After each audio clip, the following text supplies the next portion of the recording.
Voltando a falar com o Bruno Musa, economista, sócio da Aquavera. Bruno, muito bom dia para você, sempre um prazer conversar contigo. Quero trazer nossa conversa para o campo econômico, já que hoje foi dia de divulgação do IPCA 15, mostrando inclusive números mais benignos do que o esperado pelo mercado, principalmente quando a gente fala de alguns grupos ali que tem um pouco mais de peso na inflação e também, claro, na inflação de serviços, que a gente viu ali que trouxe, né, alguns sinais um pouco mais positivos. Isso, de alguma forma, queria entender um pouco a sua visão, coloca algum tipo de pressão sobre o Banco Central depois do início de um ciclo de aperto monetário, principalmente porque a gente vê, né, o juro real aqui no Brasil ficando cada vez um pouco maior nesse cenário?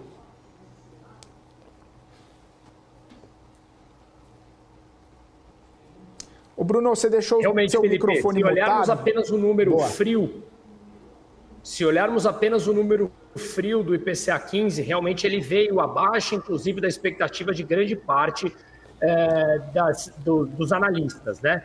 Inclusive, a parte de serviços subjacentes ligados à mão de obra e alimentação fora do domicílio, que vinham mostrando certo, digamos, desconfiança, eles vieram comportados. Só que isso não está representando aquilo que nós estamos vendo na rua e o que nós estamos vendo na curva futura de juros.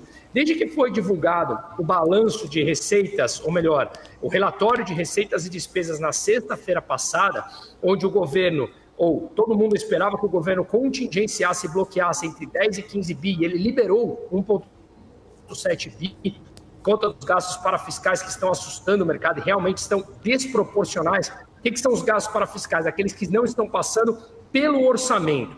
Então, quando a gente analisa o dado do IPCA 15 friamente, ok, ele está comportado, mas a realidade está mostrando outra coisa. As expectativas inflacionárias estão desancoradas.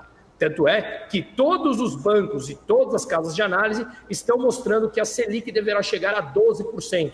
E não é simplesmente um mero número que eles estão chutando. Olhamos a curva de juros futura, que ela vem embicando para cima, empinada, desde esse relatório ou até alguns dias antes. O que isso quer dizer? Quer dizer que o governo não tem qualquer sinalização de corte de gastos e, pelo contrário, as despesas, ele vem achando artimanhas para colocar essas despesas como despesas financeiras que ficam fora do arcabouço fiscal, e não dentro do arcabouço fiscal como despesa primária, que deveria ser. Ou seja, pedaladas fiscais nua e crua, como a gente já conhece no Brasil. Dado esse ponto relevante, inclusive eu fiz um vídeo hoje no meu canal, expliquei cada uma das empresas que o governo tem utilizado e como são feitas essas artimanhas para colocar como despesa financeira e não como despesa primária. Então, eles dizem que estão conquistando o arcabouço, mas, no fundo, essas despesas por fora do orçamento continuam a elevar o nível da dívida brasileira. Então, tem essas artimanhas. Com isso, as expectativas inflacionárias estão desancoradas, o que leva o Banco Central a ter que subir a taxa de juros. Agora, claro, há aqueles fatores que o Banco Central americano cortou a taxa de juros num nível, inclusive, maior do que o mercado esperava, né? 105 de 114 economistas previam um corte de 0,25 e o Federal Reserve cortou meio ponto percentual e, claro, e o Banco Central brasileiro subiu. Então, a diferença entre a taxa de juros, o carry trade, aumentou, o que favorece uma entrada de dólar no curto prazo que mantém a inflação minimamente comportada. Mas as expectativas estão desancoradas, ou seja, não há sinalização alguma de corte de gastos, pelo contrário, os gastos por fora do orçamento continuam não apenas crescendo, mas acelerando muito, e isso desancora, leva a uma inflação futura, uma expectativa dela crescer e voltar a ser um fantasma no Brasil. Então, por um lado, você tem essa pressão no Banco Central para não ter mais que subir a taxa de juros, só que a realidade mostra outra coisa, e a realidade, eu estou falando das curvas de juros futura, e o que o mercado mostra, ele é transbordado para a economia real. E uma inflação mais alta, as camadas mais pobres são aquelas que sentem, e o Banco Central precisa agir antes. Se ele deixar para agir quando a inflação chegar mais forte, aí a coisa é muito mais complicada. Interessante que você citou um alinhamento de astros aí, né, Bruno? O Banco Central americano toma decisão, melhora o carry trade, melhora o dólar, a gente tem um impacto positivo na inflação, de repente talvez venha até queda nos combustíveis.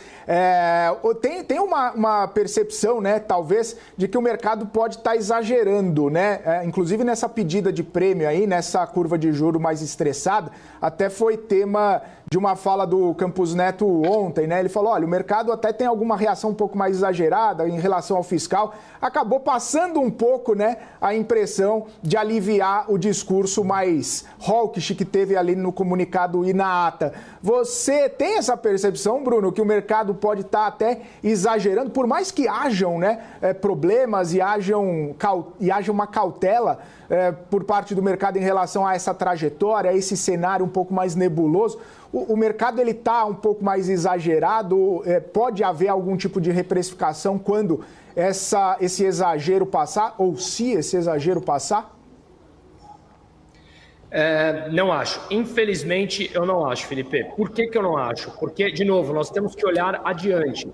Nós temos que olhar as expectativas. E as expectativas, elas crescem uma vez que os gastos parafiscais, ou seja, que não passam no orçamento, estão crescendo. Eu vou dar um exemplo.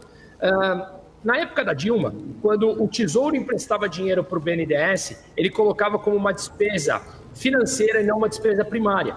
E assim, ele não passava por dentro do orçamento. Quando o BNDES devolvia esse dinheiro para o Tesouro, ele abatia da dívida. Então, ele não incluía como despesa, mas quando ele recebia de volta, ele abatia da dívida, numa clara maquiagem dos números. Agora está acontecendo a mesma coisa com a Engea, com a INEP, com o Fundo Clima, né, com o fundo que está financiando as operações de hedge para os investidores privados, onde o Brasil está passando a ser o Tesouro, dando ele garantia aos investidores privados, ou seja, o que ele usa? O dinheiro público como garantia de operações, digamos, mais arriscadas, que é o caso da Engea, securitizando empréstimos imobiliários. Tudo isso são gastos que vão passando por fora do orçamento. Então, a dívida brasileira frente ao PIB cresce. A dívida brasileira hoje, frente ao PIB, já está beirando 80% do PIB, quando os países emergentes estão na casa dos 60%, 65%. Então, é extremamente preocupante o nível de dívida do Brasil e muitos falarão, ora, mas os países envolvidos têm um nível de dívida frente ao PIB maior. Claro, você tem uma demanda interna e externa pela dívida e pela moeda desses países muito maior do que a demanda pelo real brasileiro. E se você tem uma oferta de real maior do que a demanda, o preço dele cai. E os preços de bens e serviços em relação ao preço da moeda sobe, ou seja, inflação. Então, o que nós temos que olhar é expectativa. E os números atuais, eles são reflexos de coisas, de políticas passadas. Eu não estou falando do governo passado, retrasado.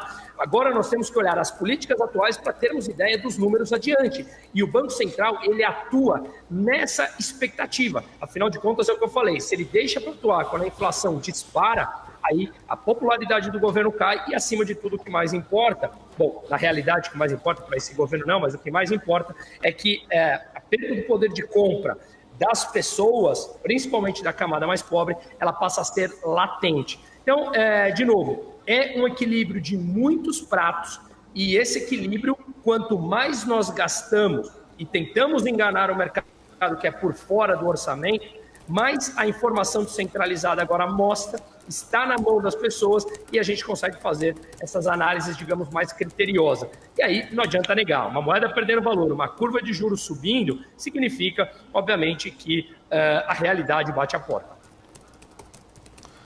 Maravilha. Bruno Musa, peço para você deixar suas considerações finais aqui, então, nessa quarta-feira. Na próxima estaremos juntos novamente.